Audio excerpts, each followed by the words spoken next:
नमस्कार, स्वागत है आपका आपके YouTube channel mind games mathematics पर। RRB NTPC maths previous paper का चैप्टर वाइज डिस्कशन कर रहे थे हम लोगों ने एवरेज चैप्टर कंप्लीट कर लिया था, मिक्सचर एंड एलिगेशन कंप्लीट कर लिया था और रेशियो एंड प्रोपोर्शन की शुरुआत की थी। उसका 2 पार्ट हम लोगों ने कर लिया है, आज तीसरा पार्ट हम लोग करेंगे। जिन लोगों ने अब तक उन वीडियोज़ को नहीं देखा है वो चैनल के प्लेलिस्ट में जाएँ। RRB NTPC maths previous paper chapter wise के नाम से जो प्लेलिस्ट है उसे आप देख सकते हैं। वहाँ उन सभी चैप्टर्स का वीडियो आपको मिल जाएगा, या फिर आप इस वीडियो के डिस्क्रिप्शन बॉक्स में जाइए, प्लेलिस्ट का लिंक शेयर किया गया है, वहाँ से भी आप जा सकते हैं प्लेलिस्ट पर। और जो भी चैप्टर्स का वीडियो वहाँ आपको मिलेगा उनमें आरआरबी एनटीपीसी के अब तक पूछे गए सभी प्रश्नों को, उस खास चैप्टर के सभी प्रश्नों को कंसेप्ट वाइज भी हल करना सिखाया गया है और मौखिक रूप से भी हल करना सिखाया गया। आप उसे देखें, लाभ उठाएं। और आज हम लोग शुरुआत करते हैं रेशियो एंड प्रोपोर्शन पार्ट 3 की।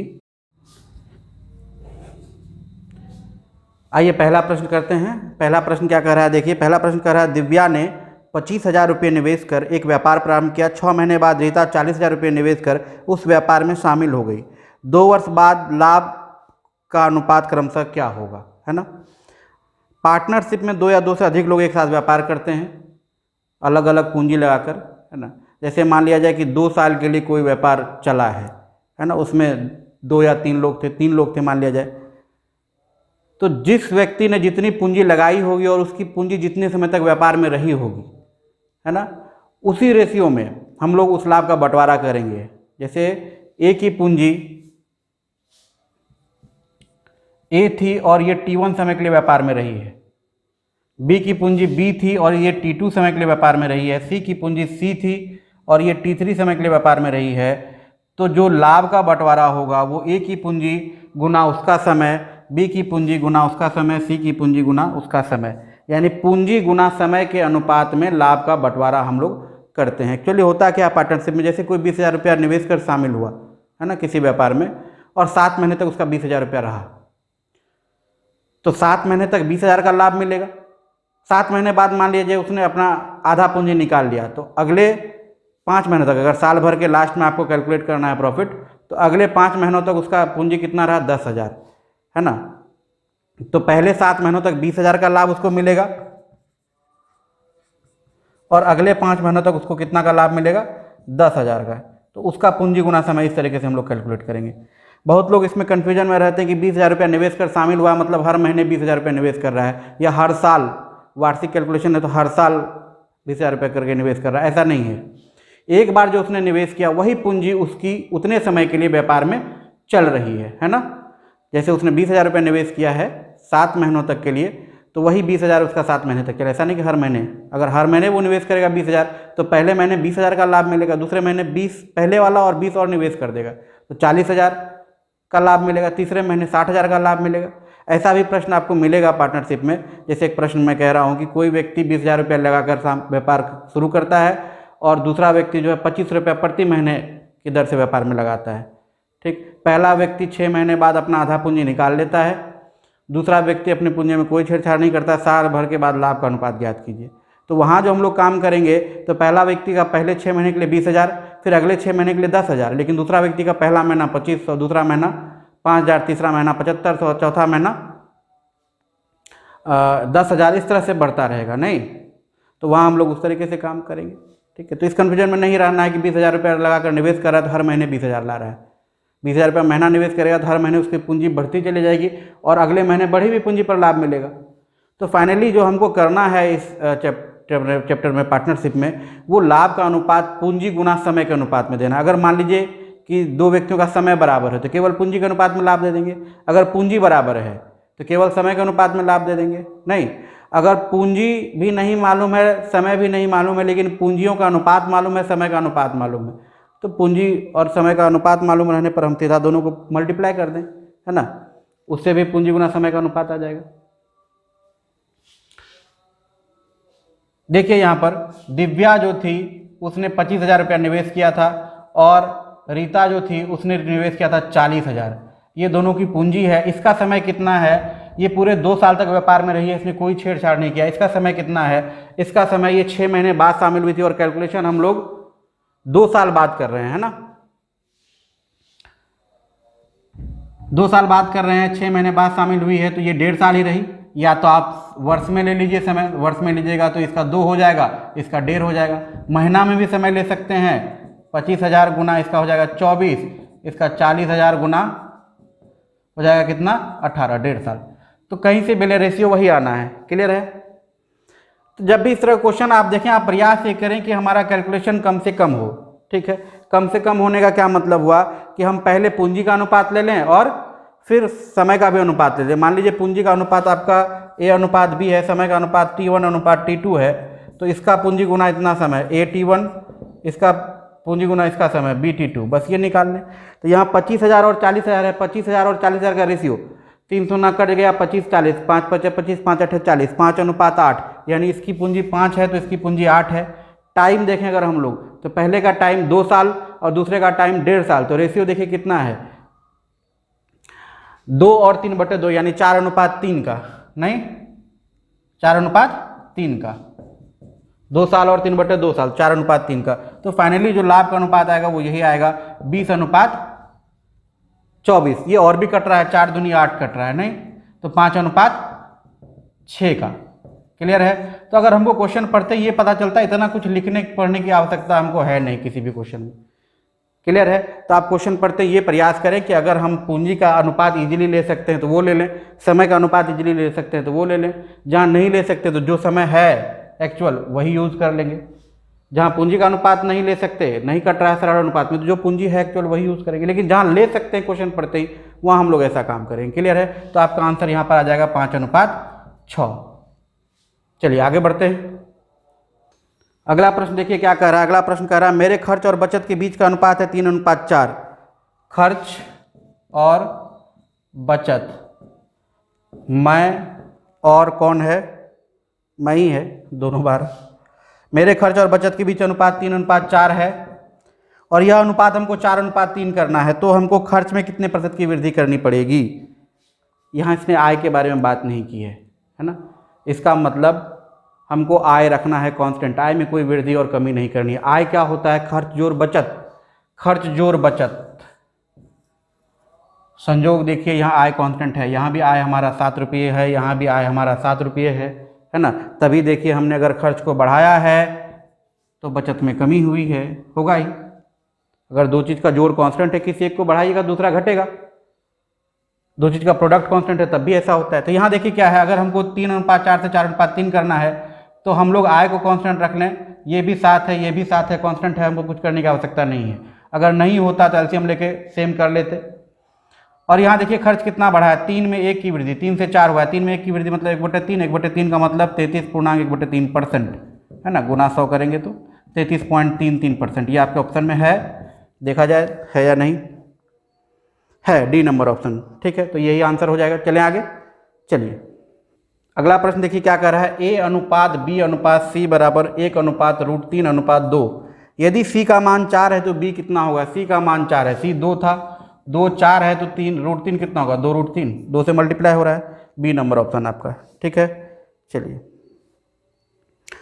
1694 रुपया को PQRS में इस प्रकार विभाजित करना है कि P और Q का अनुपात हो कितना, 2 अनुपात 3, Q और R का अनुपात हो कितना, 3 अनुपात 4, और R और S का अनुपात हो कितना, 4 अनुपात 5। देखिए आप लोगों ने ये पढ़ा हुआ है ट्रिक के रूप में, A अनुपात B, B अनुपात C और C अनुपात D आपको दिया हो। इसका वैल्यू मान लीजिए A अनुपात B दिया हुआ है, इसका B अनुपात C अनुपात D दिया हुआ है और इसका E अनुपात F दिया हुआ है। तो फाइनली जो ABCD का रेशियो आता है ना, ACE, BCE, BDE और BDF, ये भी वैसा ही है जो पिछले वीडियो में हम लोगों ने देखा है, 3 वाला था है ना। जो सेम था उसको सेम करते चलते, जैसे यहाँ B समान था तो B को हमने समान करने की कोशिश की है, तो B यहाँ बदल के BC हुआ तो ये भी बदला। तो अब यहाँ C समान था तो इसको भी बदलना पड़ेगा, उसी हिसाब से ये आया है। और यहाँ देखिए समान है, Q समान है तो यहाँ 3 है, R समान है तो यहाँ 4 भी समान है, तो यहाँ कुछ भी करने की आवश्यकता नहीं, सीधा 2 3 4 5 है ना। बेहतर है आप इसका इस्तेमाल कम से कम करें, प्रयास करें कि ये सेम करना हो, एलसीएम लेके सेम करते चलें। ठीक है, तो ये PQRS का रेशियो आपके पास आ जाएगा। इसी रेशियो में हम इस राशि को बांट दें, जो राशि यहाँ कही जा रही है। कितनी राशि है? 1694। 1694 को बांटना है 5 4 9 3 12 2 14। 1694/14, 14 से इसमें भाग दे दीजिए। एक बार में लगा बचा 2, 28 एक 2 बार में लगा बचा 1, 121। तो सभी का मान निकल जाएगा। 121 गुना 2, पहला वाला 242, 121 गुना 3 363, 121 गुना 4 484, 121 गुना 5 605। चारों का वैल्यू आ गया। क्लियर है? चलिए आगे बढ़ते हैं। अगला प्रश्न देखिए क्या कह रहा है। ए बी की आय का अनुपात 5:4 है। आय का अनुपात ए और बी, आय का अनुपात था 5:4 और कह रहा है व्यय का अनुपात कितना है? व्यय का अनुपात है 3:2। अगर दोनों 800 रुपये की बचत करते हों, दोनों का जो सेविंग है वो 800 रुपया है, इसका भी सेविंग 800 है, इसका भी सेविंग 800। ऐसे तो एक तरीका जो हमने पढ़ा हुआ है क्रॉस करके, जो बेसिक को लिखने का अलग तरीका जो देखे हैं हम लोग पार्ट 1 में भी, पार्ट 2 में भी हम लोगों ने क्वेश्चन देखा। पर यहाँ एक चीज़ हमारे पास है, क्या? पहले भी हम लोगों ने देखा है कि दोनों का बचत समान है, मतलब ये डिफरेंस और ये डिफरेंस समान होना चाहिए, है ना? समान होना चाहिए। देखिए रेशियो में भी समान है। 5 में से 2 गया 3, 4 में से 2 गया 2, है ना? अगर नहीं होता तो समान करते हम लोग इस डिफरेंस को सेम करके। दो चीज़ों का अंतर समान तभी हो सकता है, जैसे इसका आय और इसका आय था, इसका व्यय और इसका व्यय था। इसके आय व्यय का डिफरेंस, इसके आय व्यय का डिफरेंस तभी सेम हो सकता है जब इन दोनों के आय का अंतर और इन दोनों के व्यय का अंतर भी क्या हो? 6 हो, है ना? सेम हो तभी हो सकता है ऐसा। तो यहाँ ऑलरेडी है हमारे पास ये दो, ये भी दो, इसी 2 यूनिट का वैल्यू हमारे पास दिया हुआ है। कितना? 800। तो 1 यूनिट का वैल्यू 400। हमसे पूछा क्या है? देखिए हमसे पूछा है ए की आय। ए की आय क्या है? 5। 2 यूनिट का वैल्यू 800, 1 यूनिट का वैल्यू 400, 5 यूनिट का वैल्यू 2000। ये आ जाएगा। ठीक है, यहाँ कुछ करने की आवश्यकता नहीं, कोई मेथड आप इस्तेमाल ना करें। सिंपली ये डिफरेंस सेम था, यहाँ भी सेम था, नहीं होता तो कर लेते, क्योंकि हमको दिया हुआ दोनों का सेविंग समान है।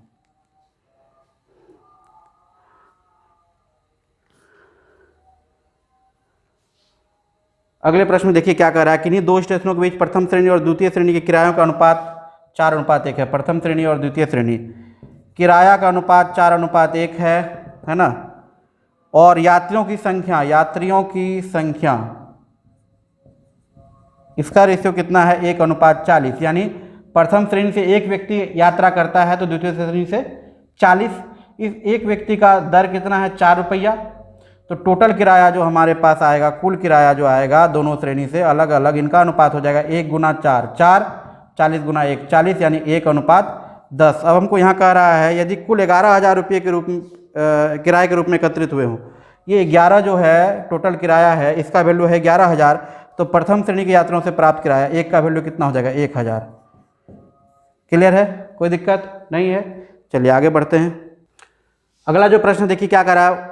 5900 रुपये की राशि को ए बी सी में इस प्रकार बांटा जाता है कि ए बी का अनुपात 3:4 है, ठीक है, और बी सी का अनुपात कितना है? 5:6। तो हमको एक साथ ए बी सी का रेशियो लेना चाहिए।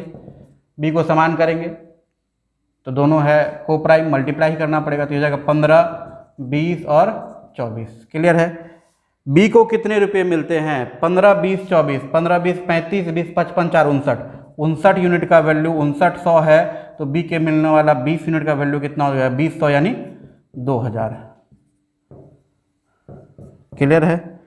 चलिए आगे चलते हैं।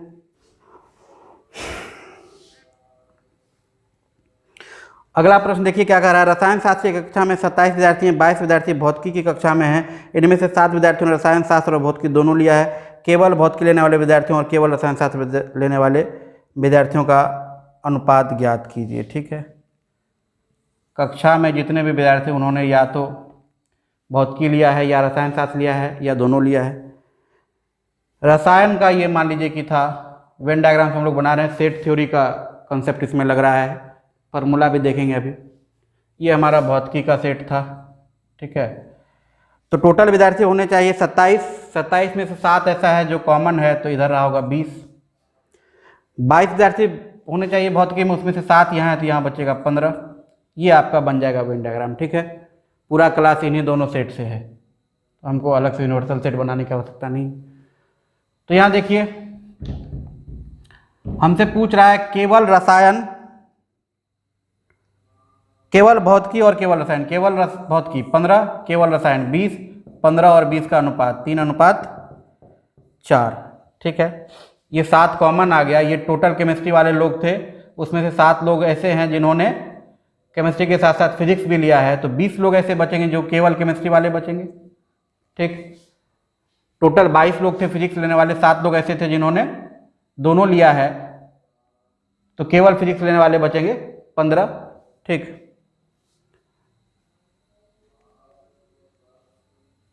अगर 2 सेट हमारे पास हो, फार्मूला से भी हम लोग देखते हैं, तो हम लोगों के पास एक फार्मूला होता है Na union B is equal to Na plus NB minus Na intersection B। और दूसरा क्या होता है, केवल A, केवल A का मतलब 2 ही सेट की जब बात कर रहे हैं, केवल A का मतलब A minus A intersection B। ठीक है, केवल B का मतलब B minus A intersection B है ना। A इंटरसेक्शन B मतलब दोनों का जो कॉमन पार्ट है, यूनियन का मतलब क्या, दोनों का सम्मिलन है ना, जो A में भी है जो B में भी है, लेकिन उसकी गिनती एक ही बार होनी चाहिए, तो इसलिए हमने ऐसे लोगों को हटा दिया जो दोनों में थे। एक बार हटाया, एक बार गिना गया, किसी एक में गिना गया होगा, दूसरे में भी गिना चला गया होगा, उसके लिए एक बार हमने क्या किया, उसको हटा दिया है। तो ये फार्मूला आप लोग जानते भी होंगे, फैमिलियर होंगे इससे। तो इसमें से इससे भी अगर हम देखें, A मतलब मान लें रसायन, तो 27 माइनस 7 है ना, कितना आ जाएगा 20, और B से फिजिक्स मान लें तो 22 माइनस 7 कितना आ जाएगा 15। इसका रेशियो हम ले लें, पहले फिजिक्स आ रहा है बाद में रसायन, तो 15:20 3:4। क्लियर है, चलिए आगे चलते हैं। अगला प्रश्न देखिए क्या कह रहा है, एक धनराशि कुछ आदमियों में बराबर बराबर बांटी गई है। यदि 8 आदमी और अधिक होते तो प्रत्येक को 1-1 रुपया कम मिलता। यदि 4 आदमी कम होते तो प्रत्येक को 1-1 रुपया अधिक मिलता। आदमियों की संख्या और धनराशि क्रमशः क्या है। बड़ा ही अच्छा प्रश्न है। पहले तो हम लोग इसको ऑप्शन से देखते हैं, फिर उसके बाद हम लोग इसका 2-3 तरीका देखेंगे कि कहाँ कॉम्प्लिकेशन होता है तरीकों में, और कुछ एक ऐसा चीज़ देखेंगे जो बड़ा ही यूनिक होगा, और उस यूनिक चीज़ पर हम लोग टाइम एंड डिस्टेंस का एक बड़ा ही उम्दा प्रश्न देखेंगे जो कि इसमें पूछा गया नहीं है, अलग से हम करवाएंगे। ठीक है, चलिए बने रहिएगा वीडियो में। देखिए क्या हो रहा है, पहले ऑप्शन से हम लोग इसको ट्राई करते हैं।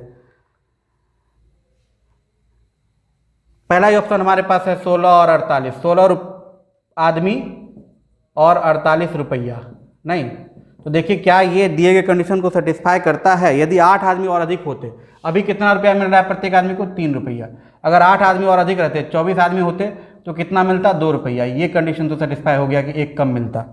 ठीक है, यदि 4 आदमी कम होते, 16 के बजाय 12 होता, तो कितना मिलता 12 चौक 48, 4 रुपया। यहाँ से एक बढ़ रहा है, ये भी कंडीशन सेटिस्फाई हो रहा है कि यदि 8 आदमी अधिक होते तो 1 रुपया कम मिलता, यदि 4 आदमी कम होते तो 1 रुपया अधिक मिलता। नहीं, 3 से 1 कम, 3 से 1 ज़्यादा। तो ये ऐसा ऑप्शन है जो दोनों दिए गए कंडीशन को सेटिस्फाई करता है, तो हमारा आंसर यही हो जाएगा 16 आदमी और 48 रुपया। ठीक है, आइए देखते हैं इसमें आप किन कठिनाइयों में फंसते हैं, उसके बारे में बात करते हैं। क्लियर है, चलिए। अगर बेसिक मेथड से हम बनाना चाहें तो 2 तरीका हमारे पास है। देखिए क्या है, हम लोग क्या करते हैं, आदमी मान लेते हैं x, और प्रत्येक को मिलने वाला रुपया मान लेते हैं y। यही आप लोग गलती करते हैं, आप लोग पूरी धनराशि y मान लेते हैं, और फिर क्वाड्रेटिक आता है ना। अभी उसको भी देखेंगे, और फिर उस क्वाड्रेटिक को कैसे हम आसान बनाते हैं उसको भी देखेंगे, क्योंकि प्रत्येक बार ऑप्शन आपके सामने नहीं होगा, है ना। टाइम एंड डिस्टेंस वाले क्वेश्चन में आपको ये पूछता ही नहीं है कि वेलोसिटी क्या होगा या टाइम क्या होगा, आपको पूछता डिस्टेंस क्या होगा। तो वहाँ वेलोसिटी टाइम आपके सामने ऑप्शन में होता नहीं है, तो आप ऑप्शन से कर नहीं सकते क्वेश्चन को। तो उस पर्टिकुलर क्वेश्चन के लिए हम लोग सीखेंगे उस क्वाड्रेटिक को कैसे हम आसान कर सकते हैं, या ये वाला जो बेसिक हम करेंगे ये भी बड़ा ईजी है, इसके बारे में बात करते हैं। चलिए, प्रत्येक को मिलने वाला रुपया हम मान लेते हैं y, तो टोटल धनराशि कितनी हो जाएगी xy, कुल धनराशि क्या होगी xy। नहीं, अगर 8 आदमी और अधिक होते x + 8, तो प्रत्येक को 1-1 रुपया कम मिलता, y - 1, ये भी xy के बराबर होता है। यहाँ से xy में एक इक्वेशन आएगा, देखिए, है ना। कैसे आएगा, यह आ जाएगा -x + 8y = 8, पहला। ठीक है, xy कैंसिल हो जाएगा। दूसरी बार ये कह रहा है कि यदि 4 आदमी कम होते, x - 4, तो प्रत्येक को 1 रुपया अधिक मिलता, y+1, तो ये भी xy के बराबर होता नहीं। तो यहाँ देखिए क्या हो जाता है, देखिए x - 4y = 4। अब इसको जोड़ देंगे तो x कट जाएगा, 8 में से 4 जाएगा, 4y बराबर 8 4 12, y बराबर 3, y का वैल्यू 3 निकल गया है, तो कहीं एक जगह रख दीजिएगा y का वैल्यू 3। यहाँ अगर आपने लिख दिया तो 8 × 24, 24 घटा 8 16, आ गया आपके पास कि आदमी 16 है और प्रत्येक को 3 रुपया मिल रहा है, तो टोटल रुपया कितना हो जाएगा, 48 रुपया। ठीक है, क्लियर है। तो ये भी बड़ा आसान है, भारी नहीं है। आगे बढ़े, चलिए आइए आप लोग क्या करते हैं इस प्रश्न में उसकी बात करते हैं। आप लोग आदमियों की संख्या मान लेते हैं x और कुल धनराशि मान लेते हैं y, है ना, क्लियर है। फिर क्या कहते हैं कि पहले y को x व्यक्तियों में बांटा जा रहा था, अब y को x+8 व्यक्तियों में बांटा जा रहा है और ये डिफरेंस आ रहा है 1। यहाँ से आप पहला इक्वेशन निकाल के लाते हैं, नहीं, क्लियर है। फिर आप क्या करते हैं कि पहले y को x व्यक्तियों में बांटा जा रहा था, अब y को x - 4 व्यक्तियों में बांटा जा रहा है, तो ये डिफरेंस भी कितना है, 1। इसको दूसरा इक्वेशन मानते हैं आप, और इस दोनों को सॉल्व करने का प्रयास करते हैं, नहीं, जो कि आपके पास क्वाड्रेटिक आता है। नीचे एलसीएम लेंगे, x × x+8 आ जाएगा, है ना, तो ऐसा कुछ आएगा। और इसको आप कर देते हैं कॉम्प्लिकेटेड, जबकि अभी इसके पहले जो बेसिक मेथड हमने देखा था बड़ा इजी था, सिंपल लीनियर इक्वेशन आया था और बड़ा ही आसानी से सॉल्व हो गया था। ठीक है, अब इसी क्वेश्चन के पैटर्न पर बेस्ड एक क्वेश्चन जो टाइम एंड डिस्टेंस का हमने अभी बात की थी कि हम कराएंगे, उस क्वेश्चन को हम यहाँ लिख रहे हैं। और इसी क्वाड्रेटिक से हम लोग एक बड़ा ही आसान तरीका ढूंढ के निकालेंगे। कैसे निकालेंगे उसके बारे में बात करेंगे। इस तरह का कोई भी क्वेश्चन हम लोग उस पर कर पाएंगे, ठीक है, और एकदम तुरंत कर पाएंगे। आपको ऑप्शन वगैरह कुछ भी चेक करने की आवश्यकता नहीं पड़ेगी, 10 से 20 सेकंड में आंसर आपके हाथ में होगा। ठीक है, चलिए आगे बढ़ते हैं। क्वेश्चन हम लिख रहे हैं, यदि एक व्यक्ति अपनी चाल 8 किलोमीटर प्रति घंटा बढ़ा दे तो वह अपने गंतव्य पर 1 घंटा पहले पहुंच जाता है,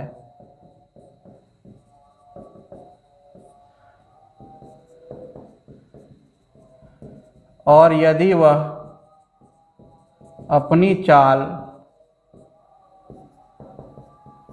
4 किलोमीटर प्रति घंटा घटा दे तो वह अपने गंतव्य पर 1 घंटे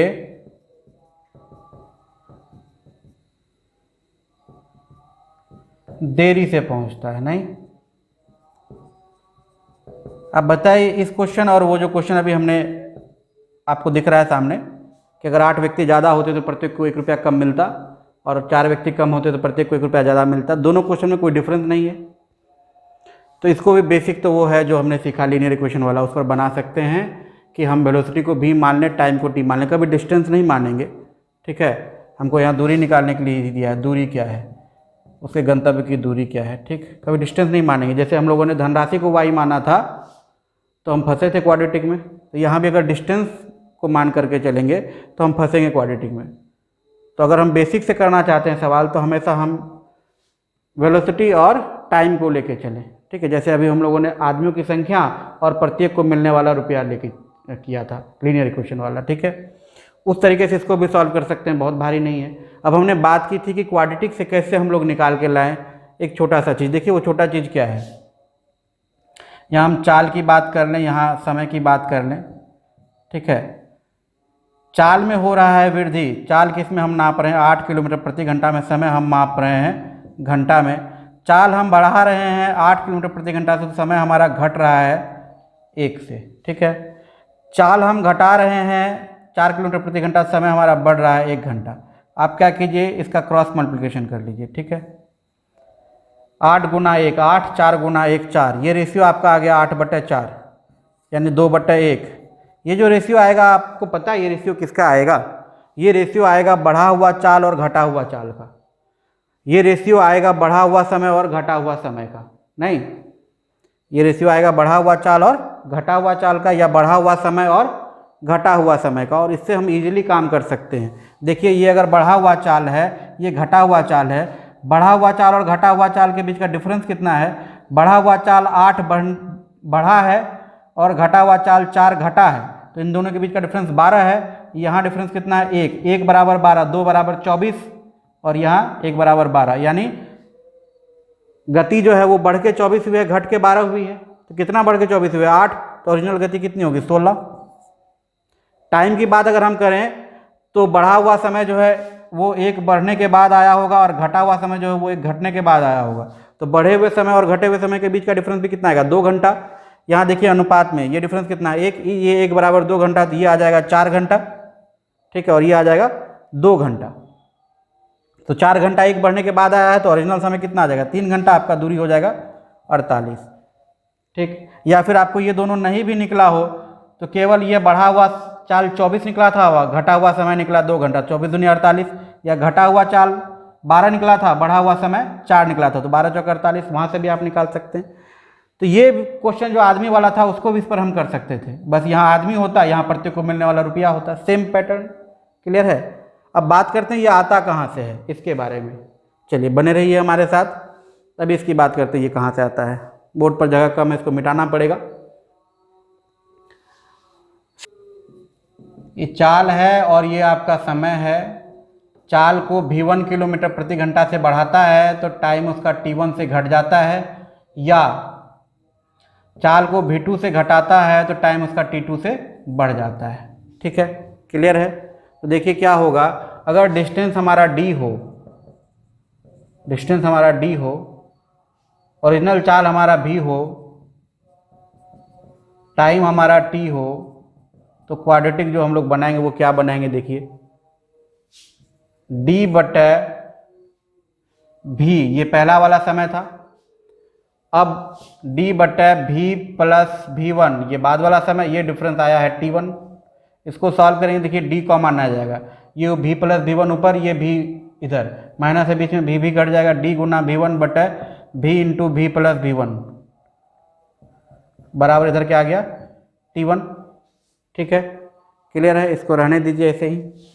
सेकेंड चीज जो हम देखें वो देखिए, दूसरा वाला d बटे v माइनस v2 घट रहा है यहाँ समय अब ज़्यादा हो जाएगा, पहले वाला समय d बटे v और ये t2 आएगा। इसमें भी अगर d कॉमन ले लें तो यहाँ v2 आ जाएगा बटे v into v minus v2 बराबर t2। ये 1 आ गया, ये 2 आ गया। अगर हम इसमें इससे भाग दे दें तो देखिए क्या होगा, डी डी कैंसिल हो जाएगा, है ना, डी डी कैंसिल हो जाएगा, भी कैंसिल हो जाएगा, ये नीचे था तो ये चला जाएगा ऊपर। ठीक है, इसको आप ऐसा लिख सकते हैं, v माइनस v2 बटे v प्लस v1 बराबर t1 गुना v2 बटे t2 गुना v1। देखिए v माइनस v2 क्या है? v माइनस v2 है घटा हुआ चाल, v प्लस v1 क्या है? बढ़ा हुआ चाल। घटा हुआ चाल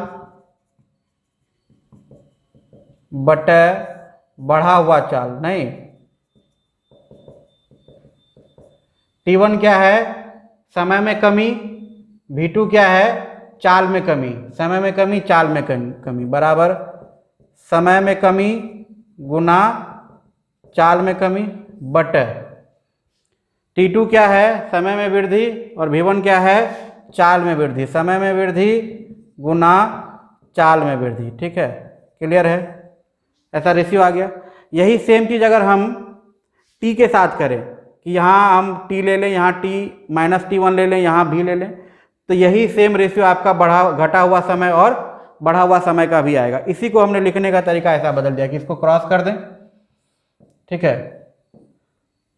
तो क्रॉस करेंगे तो एक बात होता है, जो बड़ा होगा वो बढ़ा हुआ चाल होगा, जो घटा कम होगा वो घटा हुआ चाल होगा। अभी आपने देखा था 8 4 1 1, 8 बढ़ रहा था 1 घट रहा था, 4 घट रहा था 1 बढ़ रहा था, ये चाल था और ये समय था। यूनिट समान होना चाहिए दोनों जगह, टाइम का भी और ये।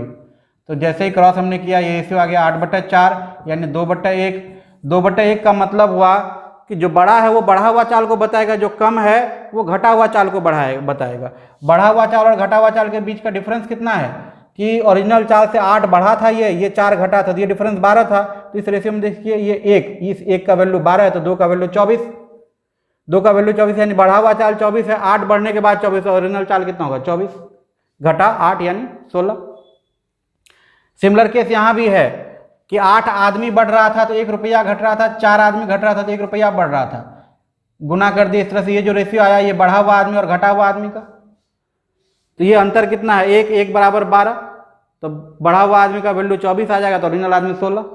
सेम पैटर्न पर है, इसको आप इस्तेमाल कर सकते हैं इस तरह के किसी भी क्वेश्चन में, टाइम एंड डिस्टेंस में भी इस्तेमाल कर सकते हैं, या जहाँ भी इस तरह का क्वेश्चन हो कि दो चीज़ का प्रोडक्ट कांस्टेंट है लेकिन किसी एक को बढ़ा रहे हैं और दूसरे को भी चेंज कर रहे हैं, तो क्या वो प्रोडक्ट निकाल पाना पॉसिबल है, तो उसके बारे में अगर बात हो तो इस पर हम काम कर सकते हैं। क्लियर है? जैसे कि दूरी चाल और समय का प्रोडक्ट है ना, जैसे अभी यहाँ पर जो धनराशि थी वो आदमी की संख्या और प्रत्येक को मिलने वाला राशि का प्रोडक्ट है, तो इन दोनों में जो वेरिएशन है वो आपको दिया हुआ है, तो क्या वो प्रोडक्ट निकाल पाना पॉसिबल है, तब हम लोग इस पर काम करेंगे और विद इन 10 to 20 सेकेंड्स आपके पास आंसर होगा। क्लियर है? आगे इस तरह के क्वेश्चंस मिलेंगे तो हम लोग करेंगे। चलिए आगे बढ़ते हैं। अगला प्रश्न देखिए क्या कह रहा है, 400 रुपया को 6 आदमी 12 औरत और 17 लड़कों में इस प्रकार वितरित करें कि 2 आदमी को 5 लड़कों के बराबर, 2 आदमी बराबर 5 लड़का, ठीक है, और 2 औरतों को 3 लड़कों के बराबर, 2 औरत बराबर 3 लड़का। यहाँ से पुरुष और लड़का का अनुपात आ गया 5:2।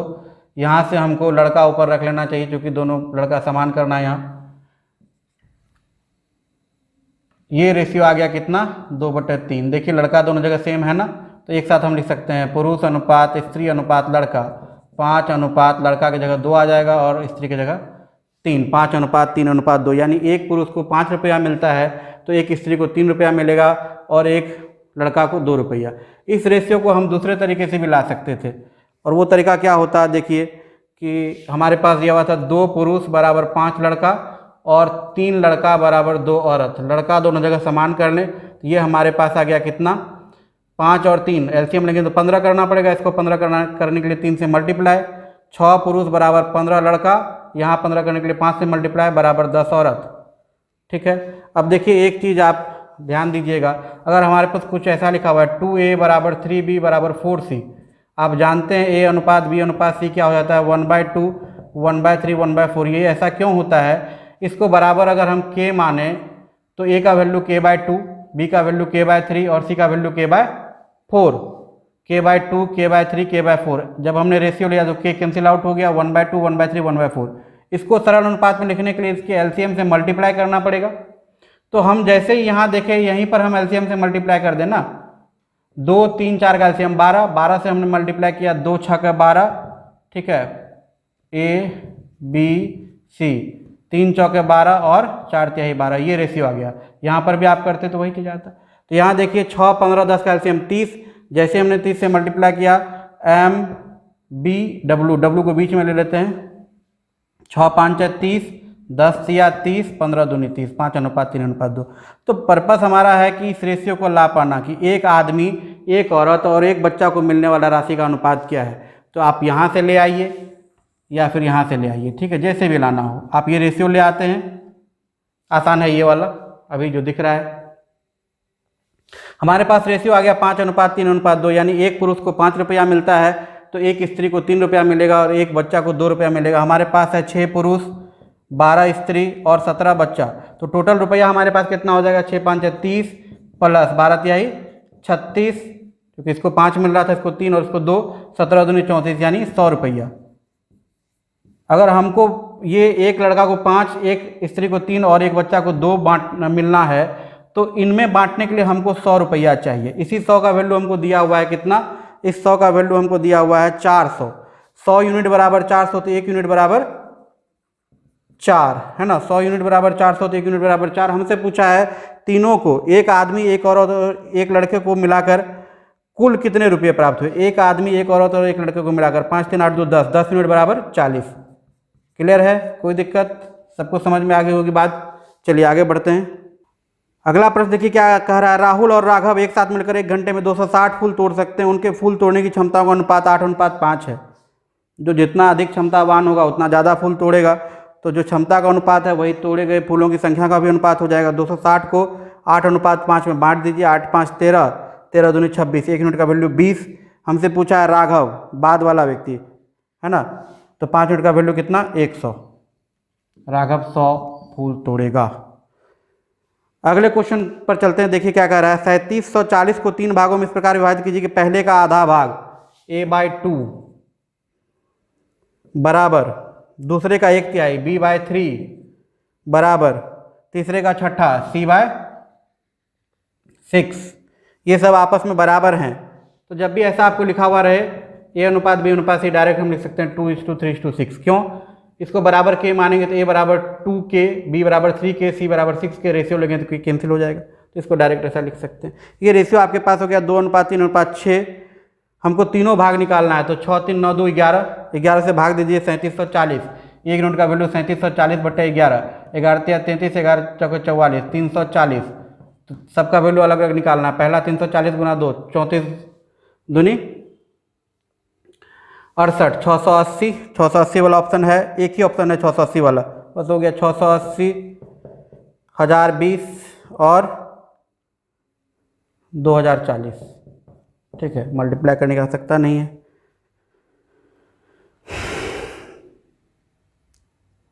आगे चलें, चलिए। 56,250 को ए बी सी में बांटना है। ए को बी प्लस सी की राशि का कुल राशि का आधा मिले, ए बी प्लस सी का आधा मिले, यानी ये रेशियो 1:2 है, तो ए बराबर टोटल का 1/3 आएगा। नहीं, बी को ए सी की मिली कुल राशि का चौथाई भाग, बी को ए प्लस सी का चौथाई भाग। ठीक है, ये आपके पास आ गया 4:1, यानी बी को 1/4 मिले। ऐसा भी कर सकते हैं, या आप क्या कर सकते हैं, देखिए हमको ये दोनों जगह क्या है, अगर टोटल हम देखें तो ए प्लस बी प्लस सी है, यहाँ भी ए प्लस बी प्लस सी है, तो ये भी ए प्लस बी प्लस सी है और ये भी ए प्लस बी प्लस सी है। हम ए प्लस बी प्लस सी दोनों जगह बराबर कर लेते हैं। ठीक है, यहाँ ए प्लस बी प्लस सी कितना दिख रहा था, 3, यहाँ ए प्लस बी प्लस सी 5, एलसीएम लेंगे तो 15। इसको 15 अगर हमने बनाया तो 5 से मल्टीप्लाई ये 5:10 हो जाएगा। इसको अगर हमने 15 बनाया तो ये 3 से मल्टीप्लाई ये 3:12 हो जाएगा। अब आपको दिख गया एक बार में कि अगर ए प्लस बी प्लस सी 15 है, ठीक है, तो हमारे पास ए का वैल्यू आ गया 5, बी का वैल्यू आ गया 3, 5 3 8, तो सी कितना बचा 7, 8 7 15, टोटल 15 होना चाहिए। इससे आ गया एक बार में सारा कुछ। तो हमसे पूछा है ए का हिस्सा बी के हिस्से से कितना अधिक है, यानी हम जो टोटल रुपया दिया हुआ 56,250 उसको इस रेशियो में बांट दें। A ratio B ratio C बराबर 5:3:7। तो 7 3 10 5 15 यूनिट का वैल्यू 56,250 है। 15 यूनिट का वैल्यू 56,250 है। तो हमसे पूछा है ए का हिस्सा बी के हिस्से से कितना अधिक है। ए का हिस्सा बी के हिस्से से कितना अधिक है, 2 यूनिट। 2 से कर दीजिए मल्टीप्लाई। ठीक है, देखिए कट रहा है 15 से, 15 तिया 45, बचा 11, 112, 15 7 105, 15 तिया 45, 15 7 105। ठीक है, हाथ में रहा 5, नहीं कटेगा, नहीं 7, 15 5 75, 3750 गुना 2, 3750 गुना 2 कितना हो गया 7500। क्लियर है, चलिए देखिए अगला प्रश्न क्या कहता है। ए बी के वेतन का योग 2100। ए अपने वेतन का 80% खर्च करता है, बी 70% खर्चा करता है। उसकी बचत का अनुपात 4:3 है। ए का वेतन, अभी पिछले वीडियो में हमने चर्चा की थी इसकी, है ना, वहाँ पर दोनों अपना बराबर परसेंट खर्च करता था। ए भी 75% खर्च करता था, बी भी 75% खर्च करता था, है ना। 14,000 और 11,000 वाला जो क्वेश्चन था आप देख सकते हैं। यहाँ हमने वहाँ चर्चा भी की थी कि अगर अलग अलग प्रतिशत खर्चा होगा तो क्या होगा। ठीक है, देखिए यहाँ क्या हो रहा है। ए अपने वेतन का 80% खर्च कर रहा है, तो बचाता कितना है, ए का 20%, ये उसका बचत है। बी 70% खर्च करता है, तो बी का 30%। नहीं, ये रेशियो आपके पास दिया हुआ 4:3, तो ए रेशियो बी कितना हो जाएगा 4/20 अनुपात 3/30। ठीक है, 0 0 कैंसिल, 3 3 कैंसिल, 4:2, 2:1। ए बी के वेतन का अनुपात आ गया 2:1। योग है 2100, 3 का वैल्यू 2100। हमसे पूछा ए का वैल्यू, 2 का कितना आ जाएगा बताइए। 3 का वैल्यू किससे, तो 1 यूनिट 700, 2 यूनिट 1400, ए का वैल्यू आ गया 1400। क्लियर है। चलिए अगला क्वेश्चन कहता है 2.6, 1.3 और x समानुपात में, तीन संख्याएं समानुपात में, तो बीच वाला मध्यानुपाती, इन दोनों का प्रोडक्ट इसके स्क्वायर के बराबर, यानी 2.6 into X is equal to 1.3 into 1.3। तो x का वैल्यू निकालना चाहें तो 1.3 इंटू 1.3 डिवाइडेड बाय 2.6। ठीक है, क्लियर है। अब भाग दे दीजिए, 2 बार में कटेगा, तो ये 1.3/2, 1.3/2 यानी 0.65। और आप डायरेक्ट भी देख सकते हैं, इससे आधा हुआ है तो इससे भी आधा हो जाएगा। कितना हो जाएगा, ये 0.65 डायरेक्ट है ना, कोई दिक्कत नहीं है। चलिए अगला क्वेश्चन देखिए क्या करा है। एक मशीन के निर्माण के मूल्य को सामग्री, श्रम और अतिरिक्त खर्च, सामग्री, श्रम और अतिरिक्त खर्च, ठीक है, और ये रेशियो आपको दिया हुआ है 5:3:1। कह रहा है अतिरिक्त खर्च का वैल्यू 1,49,500, 1 यूनिट का वैल्यू 1,49,500 है। तो मशीनरी का मूल्य 5 3 8 1 9, 9 यूनिट का वैल्यू कितना हो जाएगा, 1,49,500 गुना 9, 2 शून्य लास्ट में, उसके बाद 9 5 45। दो ऐसा ऑप्शन है, एक आपका 7,47,000, तो ये तो 9 लाख से तो ऊपर ही होगा, तो ये 13,45,500 हमको गुना करने की आवश्यकता है नहीं। ठीक है, क्योंकि नन ऑफ दिस नहीं है, यूनिट डिजिट पर हम लोगों ने काम कर लिया है ना। 2 शून्य अगर छोड़ दें तो 2 शून्य के बाद हमारे पास 9 5 45 5 आना चाहिए। ऐसा 2 ऑप्शन था। एक ऑप्शन जो था ये देखिए 9 1 9, 9 लाख से तो बड़ा ही वैल्यू आएगा, वो 7 लाख था, एक ही वैल्यू जो है 9 से बड़ा है, तो यही कर देंगे आंसर। चलिए आगे चलते हैं। यदि लड़कों और लड़कियों का अनुपात 8:5 है ना, लड़कों और लड़के बॉयज़ बटे गर्ल्स इज इक्वल टू 5:8, 5/8। लड़कियां 40 है, लड़कियां 40 है, तो गर्ल्स का वैल्यू 40 दिया हुआ था, यहाँ 40 रख दे। हमसे पूछा है कि लड़कों की गणना करने के लिए किस अनुपात का उपयोग करना पड़ेगा, है ना। तो देखिए कौन इसमें से सेटिस्फाई करता है। हमारे पास आना चाहिए 8b इज इक्वल टू 40 गुना 5, 40 5 कहीं क्रॉस में है, देखिए एक ही ऑप्शन है डी नंबर, 5/8 बराबर b/40, 40 5 का क्रॉस हो रहा है ना, यही आपका हो जाएगा आंसर, डी नंबर। क्लियर है। चलिए अगला प्रश्न देखिए क्या कह रहा है। राम और श्याम की आय का अनुपात 7:17 है।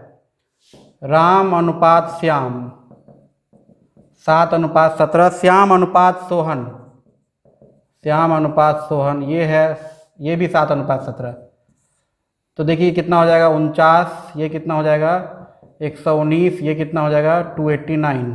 ठीक है, तो हमको दिया हुआ है कि राम की आय 490, 49 का वैल्यू 490, 1 यूनिट का वैल्यू 10, हमको सोहन पूछा है 289 का वैल्यू 2890 हो जाएगा। ठीक है, क्लियर। चलिए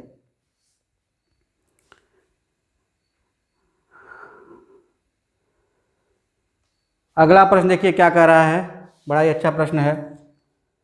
व्यंजक x² plus ax plus b और x² plus bx plus a का एक कॉमन डिवीजर है, कौन, x+2।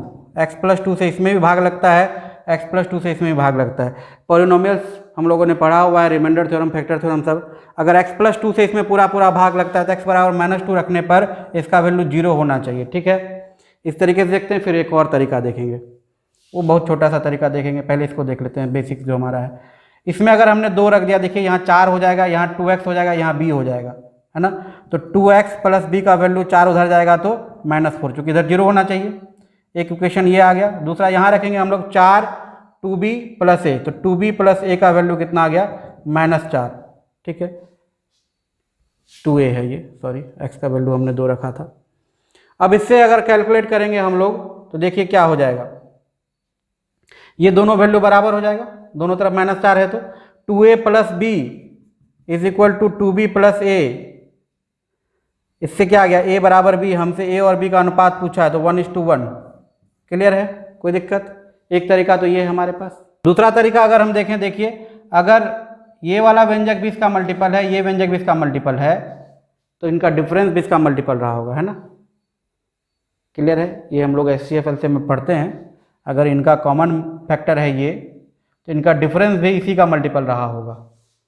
जैसे 3 का मल्टीपल 9 और 12 है, तो 9 12 का जो डिफरेंस है 3, वो भी 3 का मल्टीपल है।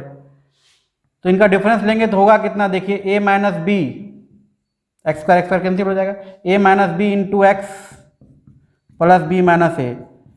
ये व्यंजक मल्टीपल है x प्लस 2 का, इसमें x बराबर -2 अगर रखेंगे तो ये होना चाहिए 0। -2 हमने यहाँ रखा, तो -2 रखने के बाद देखिए ये क्या हो गया, ये हो गया a minus B into -2 plus B minus A is equal to 0। ठीक है, माइनस यहाँ ले आए तो b माइनस ए हो जाएगा, b माइनस ए कॉमन हो जाएगा, इधर 2 + 1 3, 3 गुना b माइनस ए बराबर 0। तो 3 तो 0 हो नहीं सकता, b बराबर a हो जाएगा। a रेशियो b का वैल्यू कितना हो जाएगा, 1:1। क्लियर। चलिए आज के लिए इतना ही, और भी क्वेश्चंस हम लोग नेक्स्ट वीडियो में देखेंगे। और आप लोग सबसे ज़रूरी बात, वीडियोस को शेयर और लाइक अवश्य क्या करें। मिलते हैं अगले वीडियो में। स्वस्थ रहिए, खुश रहिए, धन्यवाद।